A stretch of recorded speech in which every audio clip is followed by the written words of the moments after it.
Assalamualaikum warahmatullahi wabarakatuh. Kami dari kelompok 14 ingin mempresentasikan hasil kerja kelompok kami yang beranggotakan saya sendiri, Bagas Nurdiah NPM 66, Krisna Bayu NPM 82, Gilang Nuriksan NPM 88, Ferdi Putra Darmawan NPM 89 ingin mempresentasikan tentang hukum pemburuan dan tenaga kerja. Pengertian hukum pemburuan dan ketenagakerjaan. Hukum pemburuan atau ketenagakerjaan adalah bagian dari hukum berkenaan dengan pengaturan hukum hubungan pemburuan baik bersifat perseorangan maupun kolektif. Secara tradisional, hukum pemburuan berfokus pada mereka pekerja atau buruh yang melakukan pekerjaan dalam suatu hubungan kerja yang subordinatif dengan pengusaha atau pemberi kerja atau majikan. Yang selanjutnya yaitu hakikat hukum perburuhan. Hukum perburuhan itu sendiri memiliki hakikat atau tujuan yang melampaui pasal-pasal tertulis yang ada. Sejak industrialisasi semakin meningkat di negara-negara Eropa Barat, hal ini sering dikenal dengan revolusi industri. Kaum buruh yang modal utamanya adalah tenaga dapat dipisahkan dari kaum pemodal yang memiliki uang. Saat pemodal melakukan akumulasi kekayaan atau menumpuk modalnya untuk memperluas bisnisnya, ketimpangan kuasa antara pemodal dengan buruh semakin menggangga lebar. Otto Friend menyatakan timbulnya hukum ketenagakerjaan dikarenakan adanya ketidaksetaraan posisi tawar yang terdapat dalam hubungan kerja antara tenaga kerja dan pengusaha. Dengan alasan itu pula dapat dilihat bahwa tujuan utama hukum ketenagakerjaan adalah agar dapat meniadakan ketimpangan hubungan di antara keduanya yang timbul dalam hubungan kerja. Sumber-sumber hukum dari hukum perburuhan. Pembahasan mengenai sumber hukum perburuan di Indonesia kerap merujuk pada 3 paket UU perburuhan di Indonesia, yaitu yang pertama itu UU nomor 13 tahun 2003 tentang ketenagakerjaan yang mengatur hak dan kewajiban pekerja serta pengusaha di dalam hubungan industrial.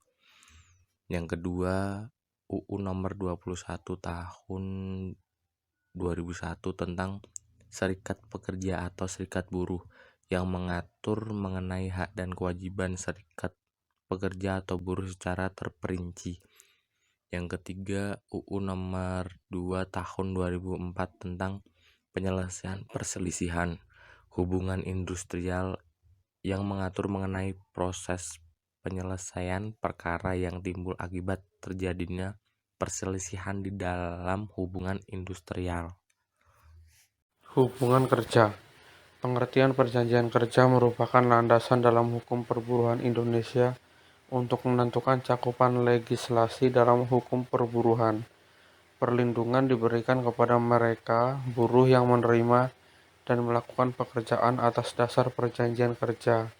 Untuk alasan ini pula, maka kita perlu mempelajari seksama pengertian perjanjian kerja, yakni sebagai pengantar ke dalam kajian hukum perburuhan Indonesia. Konsep perjanjian kerja.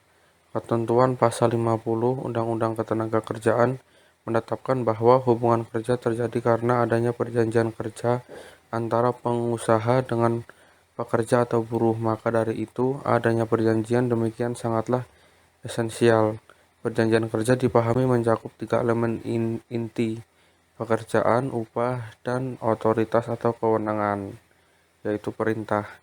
Ketentuan pasal 51 ayat 1 UUK menyatakan bahwa perjanjian kerja dapat dibuat secara tertulis maupun lisan. Meskipun demikian, ketentuan pasal 54 ayat 1 Undang-Undang Ketenagakerjaan setidak-tidaknya harus mencakup 1.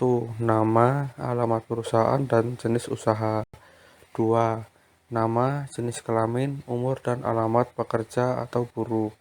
3. Jabatan atau jenis pekerjaan. 4. Tempat pekerjaan. 5. Besarnya upah dan cara pembayarannya. 6. Syarat-syarat kerja yang memuat hak dan kewajiban pengusaha dan pekerja atau buruh.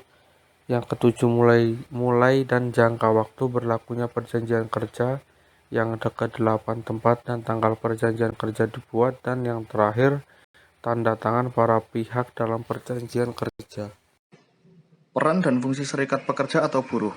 Era kebebasan berserikat dimulai pasca reformasi ditandai dengan diratifikasinya Konvensi ILO nomor 87 tentang kebebasan berserikat dan perlindungan hak berorganisasi pada tahun 1999. Dalam bagian menimbang konvensi ini menegaskan bahwa pengakuan atas prinsip kebebasan berserikat merupakan alat untuk meningkatkan kondisi pekerja dan menciptakan ketenangan bagi pekerja atau buruh. Serikat pekerja memiliki peranan penting sebagai sarana membangun kolektivitas perjuangan dalam membela dan menyuarakan hak dan kepentingan pekerja untuk memperoleh kesejahteraan. Khususnya ketika serikat pekerja terlibat dalam proses perencanaan kebijakan di dalam forum formal seperti Lembaga Kerjasama Tripartit atau LKS Tripartit yang terdiri dari unsur serikat pekerja, organisasi, pengusaha, dan pemerintah baik di tingkat lokal maupun daerah. Tindak lanjut setelah Konvensi ILO nomor 87 diratifikasi oleh pemerintah Indonesia, 1 tahun berselang, pemerintah mengesahkan Undang-Undang nomor 21 tahun 2000 tentang serikat pekerja atau buruh yang menjadi landasan hukum bagi para pekerja untuk mendirikan organisasi serikat pekerja di tingkat perusahaan maupun di luar perusahaan. Adapun mandat dari didirikannya organisasi serikat pekerja antara lain: 1. Organisasi dibentuk dari, oleh, dan untuk pekerja atau buruh baik di perusahaan maupun di luar perusahaan.